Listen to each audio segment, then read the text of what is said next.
Welcome, folks, to the second installment of our special offseason coaches series on the No Conference for Old Men podcast today, where the three old guys have a special guest and University of Houston Director for Player Development and former Houston Great, Anthony Goldwire, joining us for a bit of Q&A.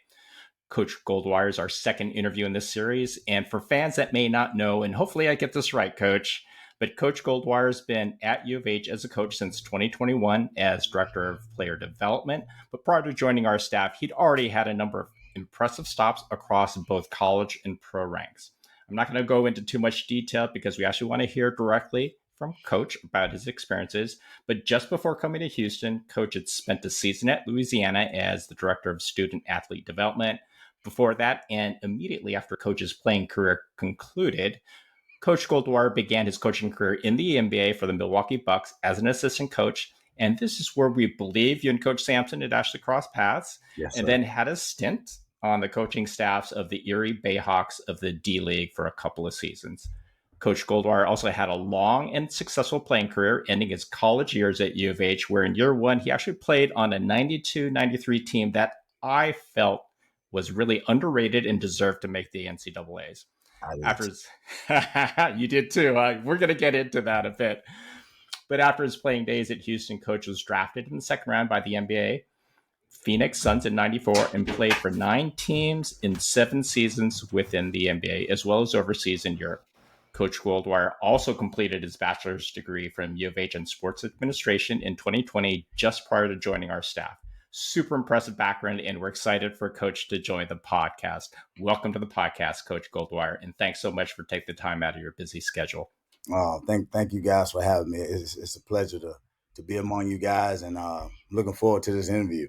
Awesome. So we've actually compiled a list of questions from kind of amongst the three of us, as well as maybe some of the fans that had written in. So if you don't mind, we can just kind of go directly into those if you don't mind. No, I mean, all right. No, I'm ready. All right, let's go. Nice. So I gave kind of a brief background of kind of your playing and coaching experiences, but maybe you can spend a few minutes providing listeners with your own perspective on kind of your playing and coaching journey, and maybe a little bit of what it was like back at UH during your playing days versus what you see today. Well, first, my playing career in college started at Pensacola Junior College. That's right.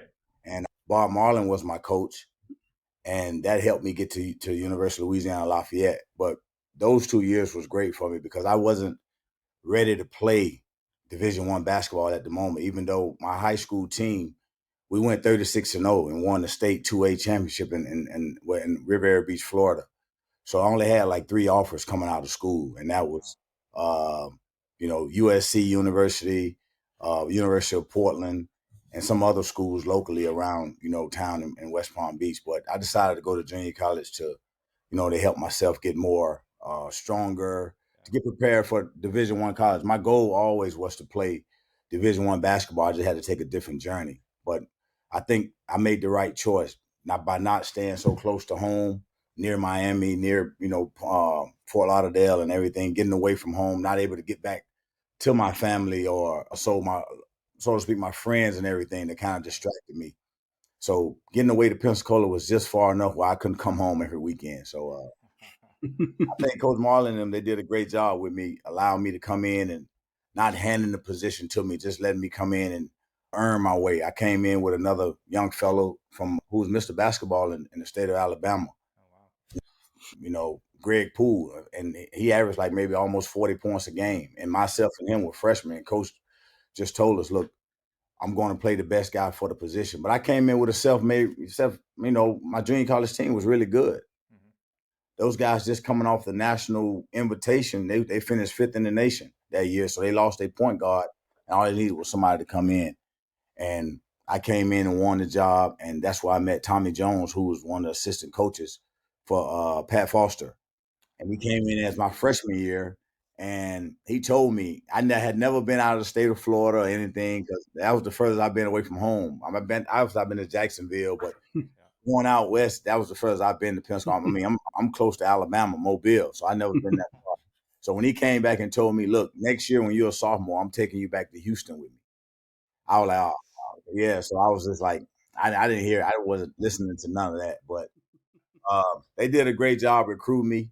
Coach Marlin did a great job of helping me find my way. I came from a school that we pressed and played hard, and that was not natural for me to do that. And Coach Marlin was a point guards coach. He allowed all his point guards to play hard and play fast, and that's what I love to do. So after staying there for 2 years, I mean, he came back and I found my way back to the University of Houston. And when I came in, they lost Derek Daniels. Yep.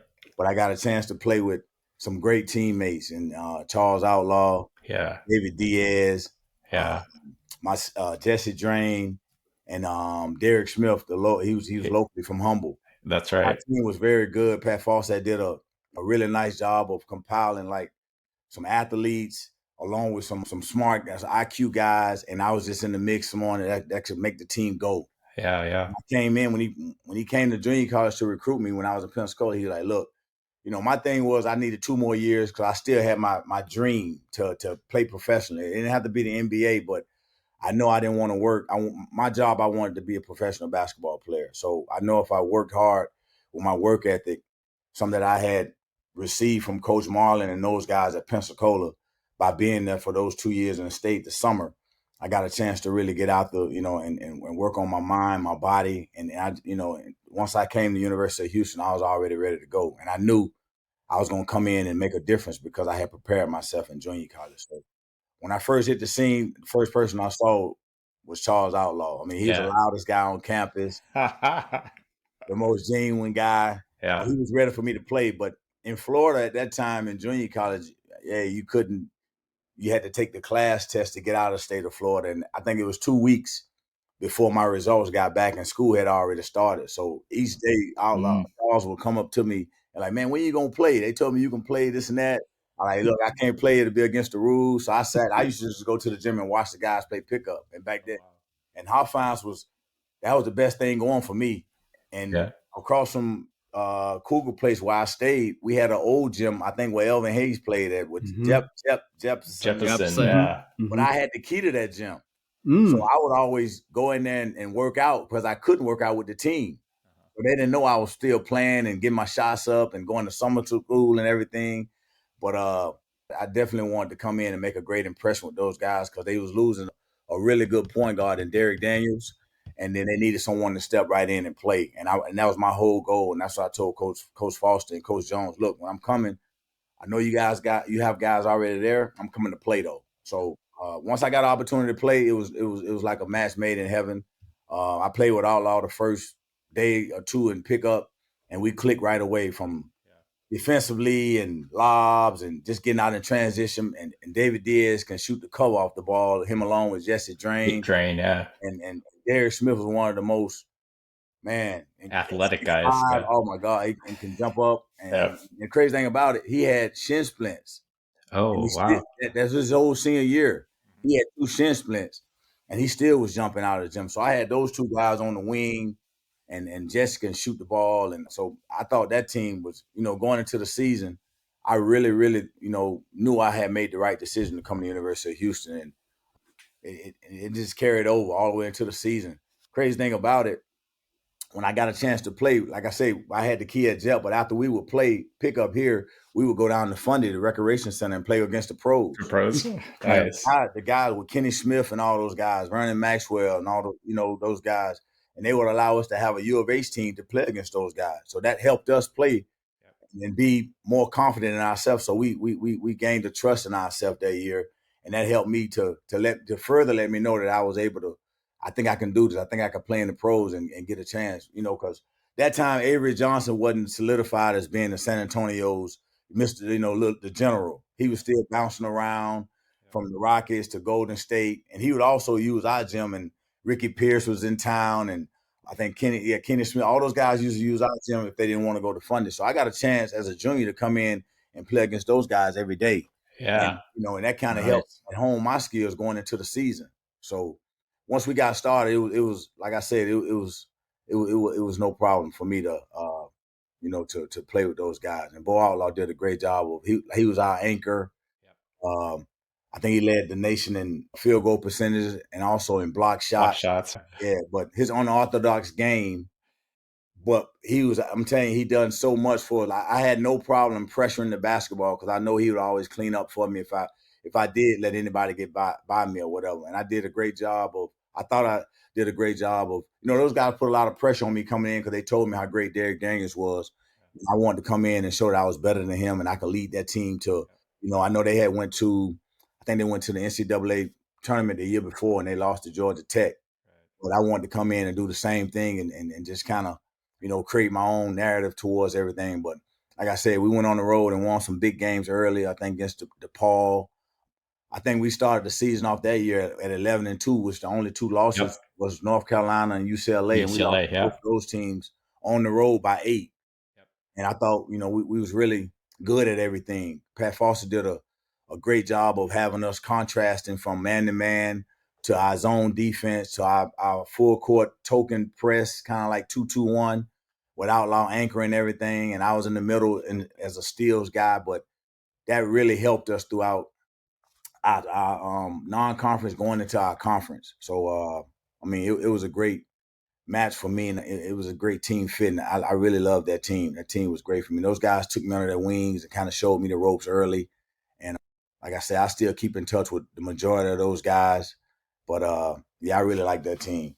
Yeah, that was a fun team to watch as well. I think clearly you and Bo Outlaw were the anchors of that team. And watching especially preseason, because you had actually gotten ranked at that point 25th in the nation. I thought definitely NCAAs. Yeah, we got ranked. I never forget it. We got ranked 25th. Went on the road to Texas Tech, and I think we lost that game. Yeah. Then we came home, and we started out 4-0 in the conference. And then I think I had an illness. I got sick with the flu or something, and we lost 2 or 3 games. I was on bed rest, and I had to miss 2 or 3 games. We lost every game. Yeah. And Coach Foster told me, he was like, look, what we have to do, we got to get you back playing. And I'll never forget, I was on a bunch of meds. Those guys was bringing me food to the bed, but I took too much to Cougar place. But I had to play because, we started out so, the season was still, in our grasp to kind of take hold of it. But I definitely didn't want to go down losing 4 games in a row. So I think we came back against Rice and we wound up beating them. And then that kind of put us in a bad position for us the rest of the standing. Because if you guys remember, the Southwest Conference was pretty deep that year. SMU was good. Texas Tech was good. Texas was scary, but they had a lot of injuries. Rice was scary, but the whole conference, Baylor was scary.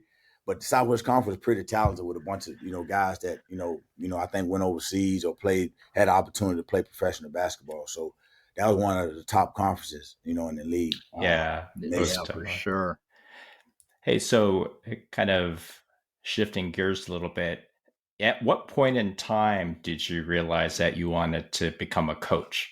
Was it while you were still playing in college? Was it after you had gotten to the pros? I think it kind of was in me because I always was, even though I was coming in, the guys kind of being a point guard, you have to kind of be in that position where the guys respect what you're saying. Especially, I wasn't a really loud talker, but when I spoke, guys knew I knew what I was talking about. They understood, like, okay. And then I played the right way. That's the thing about it. If a guy was ahead of me, even if it was 1 or 2 feet, I would always pitch the ball ahead. I would always get with Charles and David and those guys. Derek was a senior, so those guys looked at me and they respected all my answers and my questions. And if I saw them on the back door, they would always knew that I would get the ball to them. And the best thing that I tell all my guards now, the best thing for being a point guard is when every rebound comes off to a big, they're always looking for you. They know that they know that you're going to push the ball up, not to shoot it or try to score, but you're going to always reward them if they're running the floor. So I always was very appreciative of all the bigs just looking for me and all that. And that's when I knew I kind of had a gift to get guys to work. But also going into, I think once I got drafted and because my first year I didn't play in the NBA after I got drafted. I had to go the CBA route. Myself and Aaron Swinson, we went to the CBA team in Yakima. And that's my first year we won a championship with Chucky Brown and all those guys who came to the Rocket, Eldridge Verkasner, those guys were vet, and they kind of took me under their wing too. They was like, man, I don't know if you guys know Mo McComb, but Mo McComb was the head coach, and we won that year. The next year is when I got called up to Charlotte, and I wound up staying. And that's when Larry Johnson, he realized, like, hey, this guy can play. We got to keep him. I mean, my first game was a memorable one for me because that's what I dreamed about, playing in the NBA. And I never forget playing against the Washington Bullets, uh, against Chris Webber and Juwan Howard and those guys in Charlotte Arena. And I came off the bench backing up Kenny Anderson because Muggsy Bogues was hurt. And I played 15 minutes and had 15 points, and we won the game. So that was a blessing for me, man. Yeah, yeah. All the work I had put in, and just to see, different paths wind up leading to dreams coming true. So, but that's when I knew I kind of had a gift, because even when I got there, the guys respected me and realized, like, man, you got a gift. You know how to get guys to play harder. You know how to get guys to run the floor harder, and then you get the ball to them. So it worked both hand in hand for me. So, and then it just kind of went on throughout then with my career. Okay.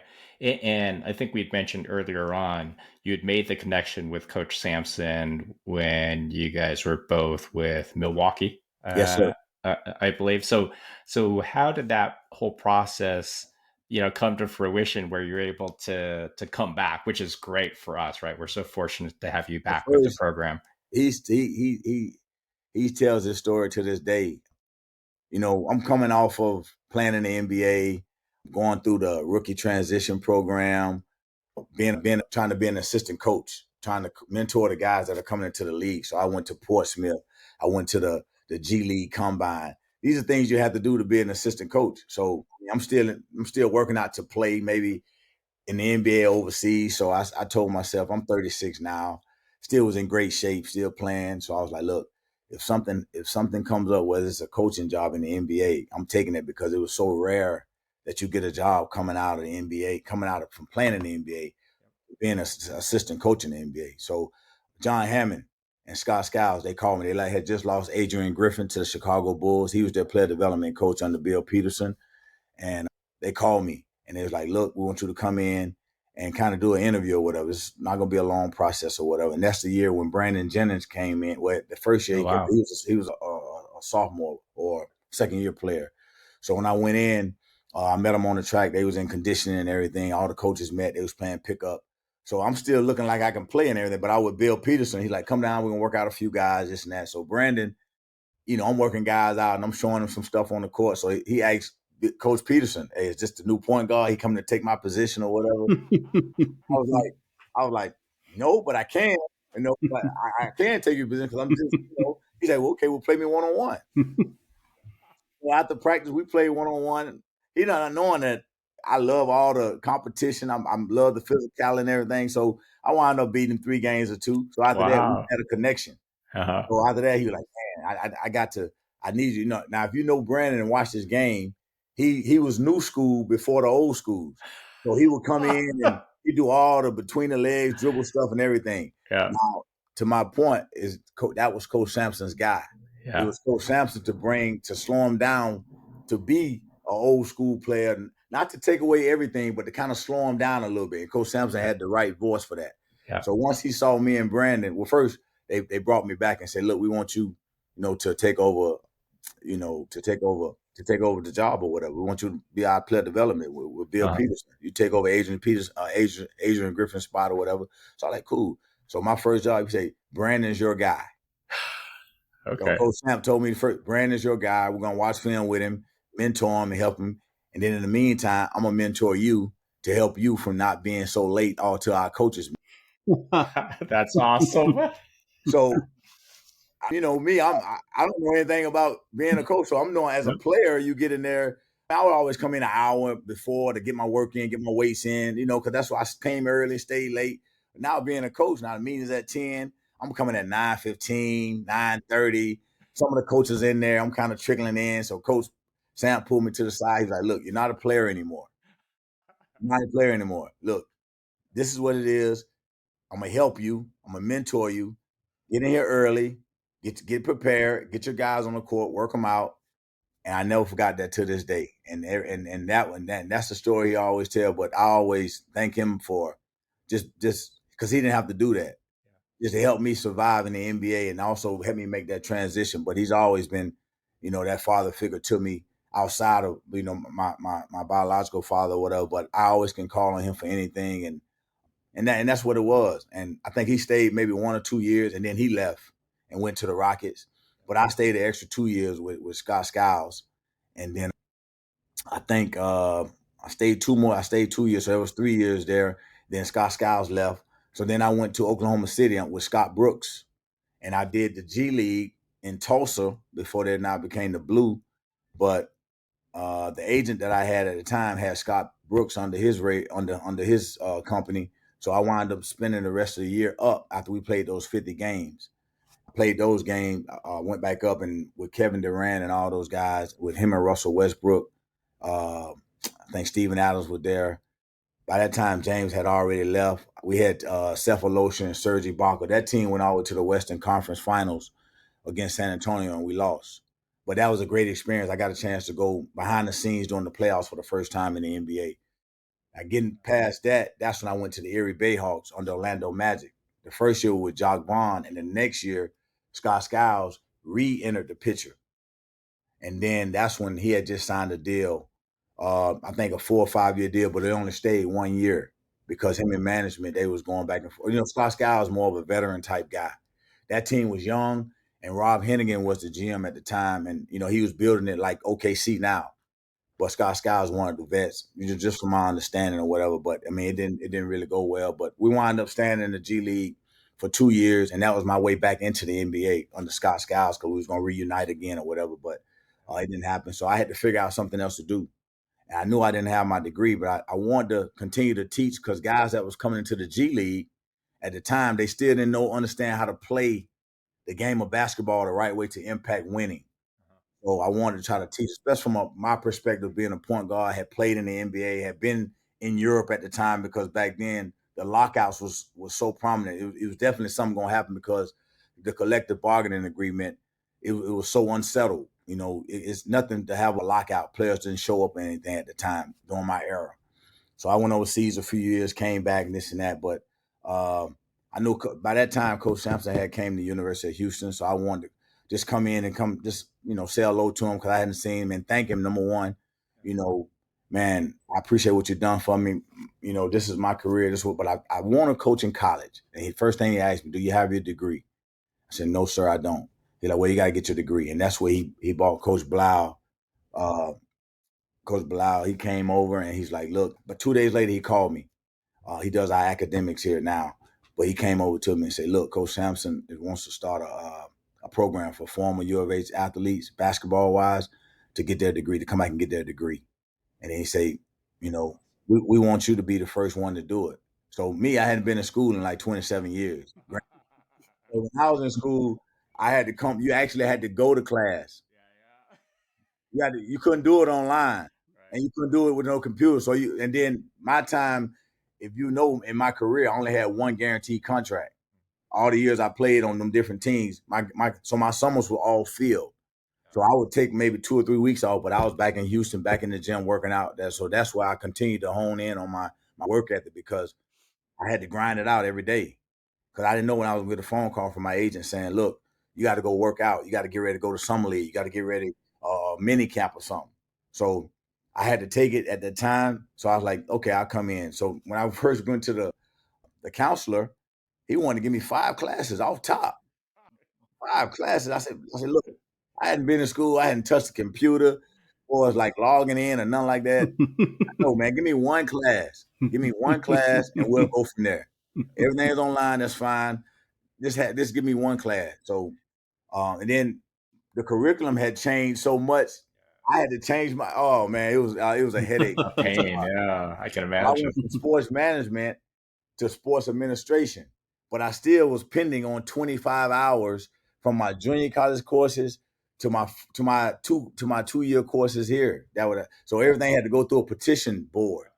So man, I'm like, man, I might have to redo everything. I'm scratching my head. I'm just enrolled in 1 class now, and then COVID hit. So the best thing for me now, I'm just communicating through computer, through phones, and online and everything. But it didn't stop me. I was just enrolling through everything. But the 1 class went great.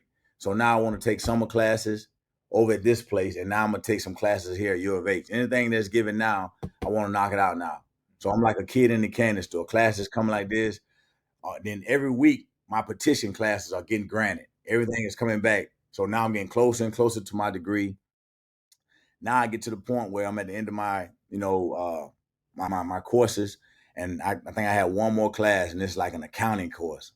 And now I'm live like this every single day because that's the class you have to take and be in front of the professor. And he's like, I need to see your face. I need to talk to you. Which I was cool with because I was like, man, I'm almost out the door. I'm good. So it wound up being a great situation for me. And we wind up, but now I got to do my internship. So where can I go now? I know Coach Sampson runs a tight ship. He wouldn't have a problem, but I need to shadow and try to see if I really want to coach in college, see if I want to coach some of these kids or whatever. And I reached out to my junior college coach, Bob Marlin, and man, he was more than excited to have me come down and shadow number one, but also just share my story of where I've been, how many teams I've been on, my journey from junior college to Division I, getting drafted and everything, to making it to the pros, going the CBA route, and then getting in the NBA and just taking off from there, man. And I think at that time I had the most call ups in any NBA player who's been through the CBA or G League. I think I had like 11 call ups. So that was the most, and that was a little history thing that I wanted to share with you guys. But that was awesome, man. That just shows the perseverance of me not quitting. Yeah, when things got down, and I might have got cut for whatever reason. I just kept grinding it out or whatever. So once I got to my internships and all that, it was downhill. I got a chance to go in and work with some guy, and that's where I met Malik Wilson. Yeah. So I met him over there. He was a sophomore coming off a freshman of the year, and he didn't understand how to work. And they didn't even have a player development coach over there at the time. They just had coaches there, and once practice was over, they didn't work them out. So I was like, hey, coach, while I'm here, I mean, I'm in town for a week because I spent my time down there doing my internship because it was a weekly, bio every day of what I had to do and what I was doing on a daily basis. Then I would come home and see my family on the weekend, but wasn't getting paid or nothing. I stayed. I was blessed that Coach Marlin had a few hotel points or whatever that I was staying, like maybe the first. I stayed probably about maybe 4 or 5 months, but the first 2 or 3 weeks, I wind up had to stay at different hotels for like 2 or 3 days at a time. And then they had a house on campus that was ran by the operations guy that he had an extra room in. So I just went to Walmart and bought a blow up bed. I stayed in that place with him and just created my own little. I mean, he was a great guy for letting me come in and shack with him or whatever in the spot. But man, that was my spot. I mean, that was my spot. And the thing about it, we was between McDonald's and Burger King. And the house was smack dab in the middle.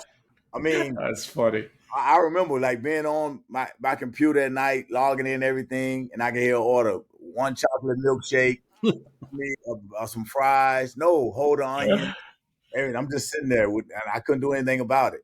So, but it just helped my mind, man. And I was just so appreciative of the opportunity. But one thing it did, it helped me get up early because I wanted to hurry up and get out of the place, over to the gym. I created a routine.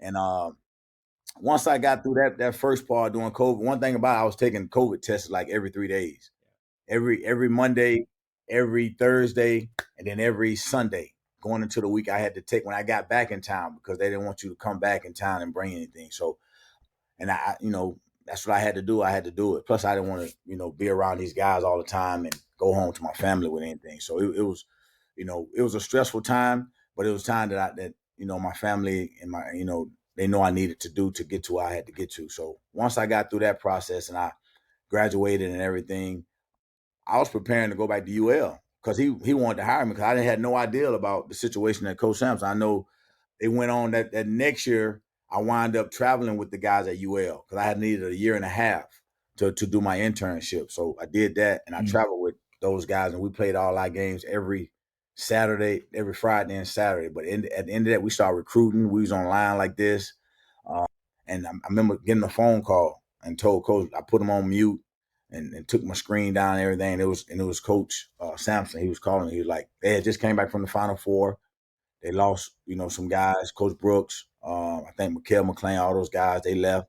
And he was like, congratulations. Bilal told me you graduated. Awesome job. If you're in town, come see me on Monday.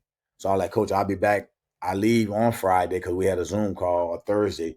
I leave on Friday to go home and see my family. So I said, I definitely come see you on Monday. So when I came in, it was like, like I had belonged here, basically. I came in, I sat down and met with him. I mean, it was kind of emotional a little bit because we talked a little bit, and I just told him, number one, I just thank him for really getting my mind locked in on trying to be a coach. And he pulled me way back in Milwaukee, and that never stuck with me. Even when I got over to Coach Marlin being a coach at UL, just being early, staying late, anybody that needed help, but also mentoring those guys. And that's the process where Malik had to get to. He needed someone to show love to him. They loved him as a player during that time, but off the court, we spent time to get to know the kid and kind of understand what he needed to go through or whatever for him to impact not only winning at UL at the time, but also impacting him to going forward for his career because he had to make a change. That he wouldn't have been here anyway. I mean, you have to be a gym rat, somebody that loves to play basketball to come to the University of Houston. So once that happened, I came and talked. I met the staff, and it was kind of like an informal interview, just kind of like meeting the staff and everything. So we talked. I met, Kellen and Hollis and Quantas at the time. We all sat down, and it was like, I was myself. I'm coming to work. It didn't matter. I don't, they just threw me in the foul from the beginning. Like, and then coach was like, look, man, we lost a couple positions. I'm thinking about hiring somebody. I don't know yet, but we'll see. About 30 minutes later, he told me he'll make a decision in a couple of days. 30 or 40 minutes later, I was going home, not knowing what was about to happen. Really getting back over, and he called me. He's like, look, I want to hire you. Nice. I want to hire you here. I think you're going to be great for our guys. I need you to be the pipeline to the NBA for our guys. Just help our guys. And those words stuck with me. And I was like, man, I can never repay him for what he's done for my life and my career. This is a dream come true to be at the place I played at. I just graduated. Now I'm going back to University of Houston, the new University of Houston under my guys, under Coach Samp, who kind of helped me get to this point. There's no other greater feeling. I called him, I thanked him. And man, I think I was like, I went off somewhere and I'm at my home. I told my wife, she was super excited. Number one, because I'd be at home, but it was kind of like bittersweet for my coach, because he had just offered me the job before I left. Like, I want to offer you the job, this and that. Now it's official. Now you don't have to wait till you have your degree. He created a spot for me, that student athlete direct. That's a creation spot, just to get you. I mean, you guys know about all this stuff, man. I mean, but it was an opportunity to get me on the floor and this and that. But I said, Coach, I'm gonna take the job, but instead of texting my coach and calling him on the phone, I need to go see him face to face and let him know, just to be respectful to him and everything. Because he done so much for me, not from Dream College, but he didn't have to allow me to come in to be a part of the situation here. And he took me on his wing, put me up in a spot and everything. So that I need to do that. And coach, if you know coach, no problem at all. Take your time. It's still, we just finished up. We're making things happen here. But I did that, and coach was more than gratifying for everything, man. He's like, you deserve it. This is what I expected, because they know your worth. They know your value. You're home with the kids, with the family, the wife. It's a great opportunity for you. Just go do what you do, be in the gym and get those guys prepared. So once I came, it's been everything I expected. So Wow. Yeah, that's an Nice. incredible story and journey. Thanks so much for sharing. No kidding. So I think most of the people that are listening, certainly the U of H basketball fans, know about your career at U of H, know what you accomplished and how damn good you were. But I think a lot of people don't know as much about your role now as assistant coach and with the basketball team and what a director of player development does. And so could you kind of enlighten people a little bit, give a little insight into what your role is with the basketball team? Well, technically, we all got, I am the director of player development, but we all are development coaches, because all our coaches develop all these students. Sure. Coach Kellen does a great job with the fours. KC and Coach Mike, they do a great job with the bigs. Myself and Coach Price do a great job every day with the guards. and we're constantly developing. It's nothing for me to pull Jacob or Sid or one of those guys from the big and just see how their day is going and mentoring them and this and that. So technically, we all are development coaches, but we just every day we just trying to develop our guys to help them impact and keep our culture going. Every day it's about keeping our culture, building that culture in their minds. So it's like you don't have to kind of, we all coach does a great job of coming in each and every day on the same level, and we have to follow behind him on the same level, and then for us to get the guys to be at that level. He always talking about, he can't never have a bad day. The point guard can't have a bad day, and the best player can't have a bad day. But also it's for the coaches too, because we have to bring the energy to the guys because they put so much pressure on them. So from, we expect them to go out and play not 100%, 1,000% hard every night, every day in practice, so they carry over in the games. But we as development coaches, we have to put them in positions to be prepared for when coach put them together 5-on-5. They have to be ready. So that's where the development come in. So when we get we work the guards, we're working our defensive part, trying to put the things together, how we have to be. And then sometimes we'll get together with the bigs and make it all one group. And, it's still the early stages right now. We just had a great month of June. Now we're finishing up July. And it's just about teaching and figuring these guys out mentally, physically what they can do, but also it's a lot of wear and tear on their body. We got to make sure they get rest, take care of the knick-knack injuries and everything. And that's where the mentorship come in at. If you're hurt, can't go, go see our great trainer, John Houston, but that's just part of it. So we all, so to speak, all development coaches, but we have a hand in on everything for us. Be an All-American at your position. And my job now is to continue to build all these guards up, kind of give little nuggets to all these guards to try to figure out how these guys going to impact the way we win this year. I mean, we have a younger group than last year. We're super excited about Kingston Fleming. He's a freshman point guard, but he has no idea about the Big 12 because he's never played. I was just about to ask you about him. I was going to say we all know we've all seen and we know Uzan, but how's Kingston progressing? He's getting better each and every day, but we expect that he's a true freshman. He shows flashes, but like I said, he has no idea how physical this league is or the type of pressure we're going to put on him by being a lead point guard in an elite program. So, and that's our job as guards coaches to kind of help him to get to that point. But one thing about it, he's a competitor.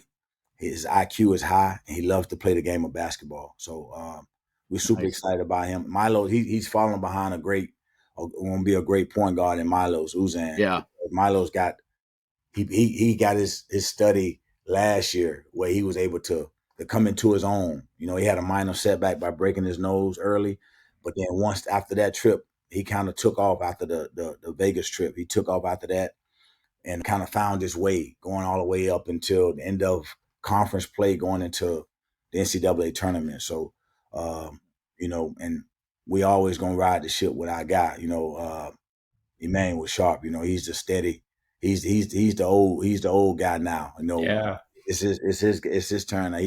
He's going to be our steady rock. Our defensive guy. You will put him in any position. He's going to be that glue guy for us, but also a guy that can shoot the cover off of it too. So, but he's a guy. He's the one that been in a lot of the fight for some years now. I mean, so this is a good group. Ramon Walker, senior, those guys. He's been around, been through all the different fights. I remember the first year, the biggest thing for him to see him out there as a freshman playing against Arizona, and then Wichita State on the road, playing in those big games like that. I remember when we only had, as a freshman, when he was a freshman, we only had, 5, 6 guys, maybe 7 guys going to Temple. Yeah. And he came and played big. So he's been through the fire. These other guys hadn't been through the fire. The Chris Senaks, the Isaiah Harwell, Bryce Jackson, and like I said, Kingston and those guys. So, all these guys are going to be counted on heavily. That's why the summers are so important for us, and that's where the coaches come in to help these guys, get to that next level. We have to break them down, and then we'll build them up, and then coaches going to take off from there. We got to prepare. This is the time where the assistant coaches they handle most of the heavy hauling right now. Yeah. So when coach come in, no matter what day he comes in, he knows that these guys are ready to go when he put them together on 5-on-5. Nice. So let me ask you, Coach, right, is you spend the time and the effort to develop these kids, right, and round out their games. Obviously, with each kid, how you communicate, how you motivate them is going to be a little bit different. So maybe can you describe kind of your philosophy in terms of how you approach that? Because how you approach every kid It's way different. is You're different, absolutely right? right. Yeah. Yeah. All these kids, number one, we do a great job of evaluating these guys as characters. So all of them are coming in with great character, number one. So they're easy to work with. Now, you're right. Obviously, some days they don't want to work and they need to be pushed a little harder. But for the most part, these guys are all the gym rats. They love to get better and they want to get better. But all of them have a common goal. They want to make the program successful, but all of them have a goal. They want to play professional basketball afterwards. And we all know that from Coach Sampson all the way through our staff. I mean, everybody wants to play in the pros. And then we have a success rate. Look at the guys who, even the guys who are leaving this year, they might have been getting drafted, but right off the top, LJ went to Golden State and have an opportunity. So they're all gonna get an opportunity to play somewhere pro, and that's the ultimate goal. But also, we want to teach them their core values and be up under a culture and stick to the culture, discipline, and different things like that. So, I mean, that's an everyday thing, and it's gonna become a habit, and that's the end result when it becomes a habit of you seeing these guys constantly doing everything the right way and bringing it every night and that's the finished product when you go out every night and we put them on the floor in our non-conference and also in the games where they may have us unfavored and we come out, we know the type of work we put in each and every day. So that's the gift of us going on the road last year and winning all 10 games and everything. So we understand what's going on. So we just stay in our little bubble here and just put the work in. It's a plan for everything, but we do a great job as a whole of getting to these guys each and every. And like you said, all these guys need different talking to, so to speak. And it's just it's just Coach always say you got to have a feel for those things. As a staff, it's his job to do whatever he wants to do with them. Coach, but us, we have to pick it back on Coach. And I think we all do a great job of that. So, I mean, it's been fun, man. It's been real fun. Nice. Well, you obviously played for you mentioned him, Pat Foster. You played for Alvin Brooks, and now and obviously you played under a lot of coaches professionally, and now you're coaching under Coach Sampson. Are there things that you've taken from some of those coaches? I guess for the U of H people, they'd probably be more interested in Foster and Brooks, but and then what difference do you see or have you experienced under Coach Sampson versus the others? Coming in with, like I say, with Coach Foster, it was more of a controlled tempo type for us. If we got a defensive rebound or a block shot, he encouraged us to push. And again, and more than likely we would get a layup on the other end because I did a great job of pushing the ball and I had Bo running. I had, Jesse Drain and Diaz shooting threes in transition and Derek Smith. Those are my lob guys. So I did much as possible. We didn't want to play half court. We didn't want to do all that. I mean, but we got out and ran. Then we would come back into a control 2-2-1 press or whatever. Control. It wasn't nothing like we was trying to get steals, but we got so aggressive and active. It was okay. We created our own narrative with that. Coach Brooks came. Obviously, I lost those guys, so it was myself and Rafael Carrasco. We was the only, I think, seniors left outside of Tyrone Evans, who was always battling a foot problem and this and that. So for the most part, it was just our guys, and then some other. We was very young, so guys who didn't play for us, like Rafael played a little bit behind Bo, but then Jermaine Johnson was my starting center my senior year, who never got a chance to play. So now Coach Brooks comes in and he changed it to a more aggressive pressing aggressive man-to-man full court, try to get steals and this and that. And sometimes you have to have the personnel. I was able to do it. I did it in high school, but the rest of the team wasn't able to do it. So we struggled from the beginning, which was a new coach. So our guys was programmed under Foster at first. Then they came back, and we only had Coach Brooks one summer, and it never really translated my year. Now I made it got better a couple years after that, but my senior year, it didn't translate. So and it wasn't a thought for me to, because I didn't believe in transferring, and then, even though Foster went to Nevada, the rules were different. Who knows? I might have would have transferred, put my name in transfer, but it didn't. I stayed. And if I went somewhere and left because Brooks didn't recruit me, so I only had Tommy Jones and Coach Foster. So, and if I wanted to sit out of the Division I, then I would have had to sit out. Yeah, another year. How did they? How did? I guess I'm curious to know how they may have affected how you coach right now and how you work with the players.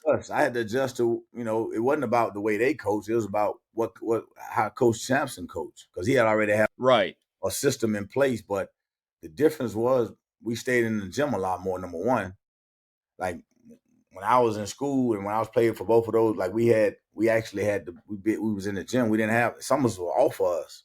I was in Florida during the summertime, during June and July. I didn't get back to school till like maybe one or 2 weeks before school started. Now we can work out in the summertime, but just the technical part, for us, each part of June, it's a certain place we need to be. Each part in July, it's a certain part we need to be.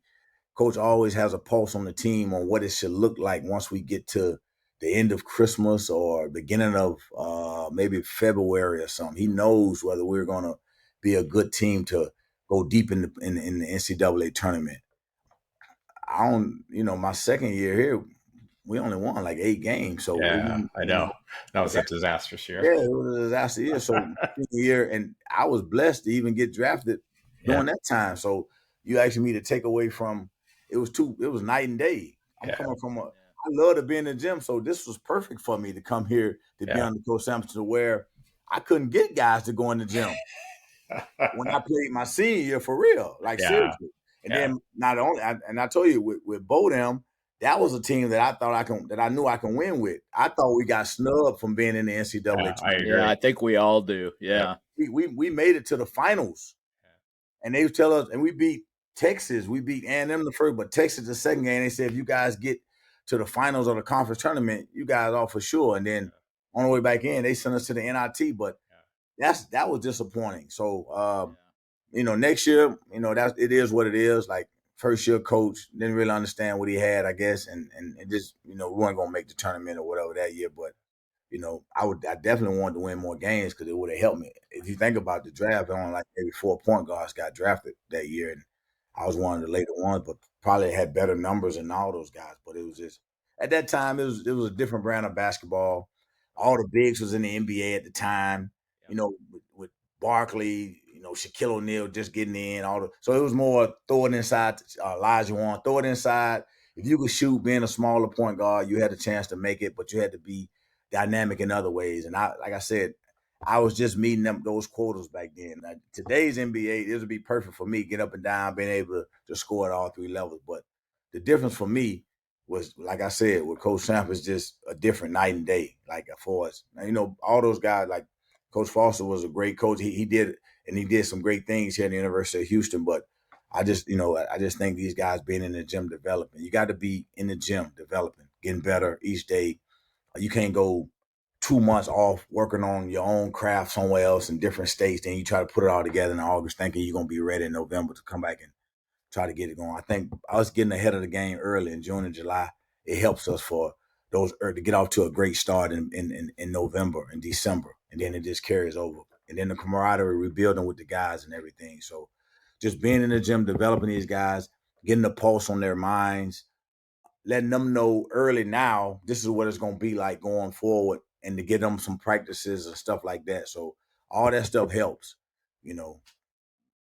Yeah, that makes perfect sense. Yeah.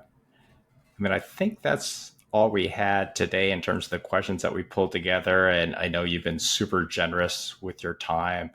So thank you so much for the deep insights into the program as well as your background. It's been fantastic.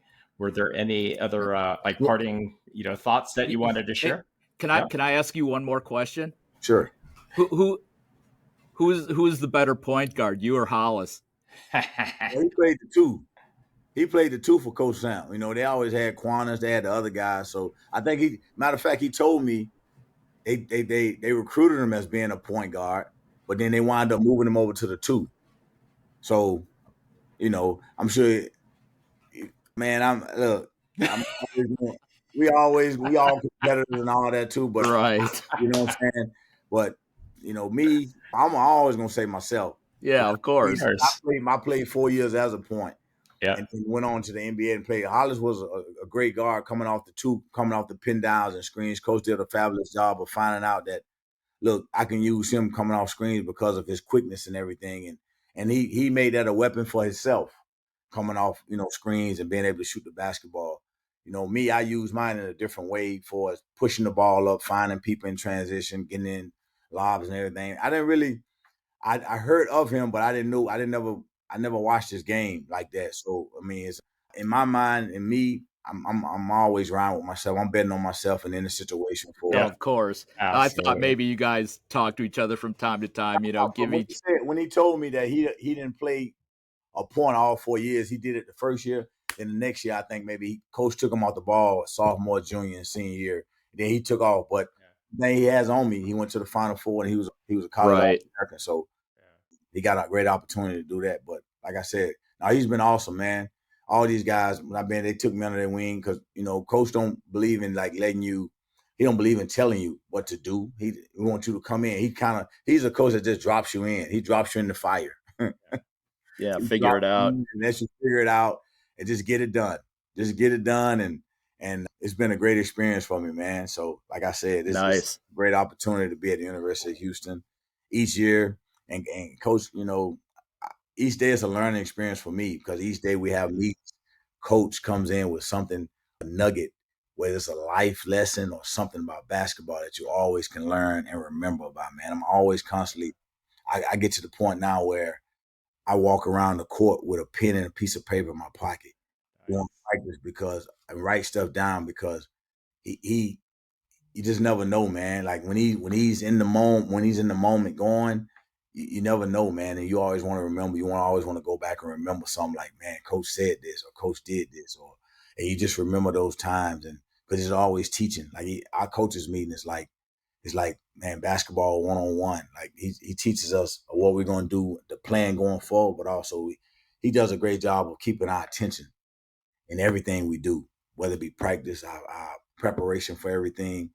And that's awesome. And what other man to be underneath if you want to be a head coach one day to learn under coach? He teaches from scheduling to just planning trips and everything. He does everything, budgeting. He has his hands on everything, man. Super, super wise and intelligent man, and a great gentleman, man. Just like I said, just an awesome person, man. That number one, family oriented, and now he brings you to that level where family is always first. And as a result, you see his daughter, his son here, and everybody doing a fabulous job.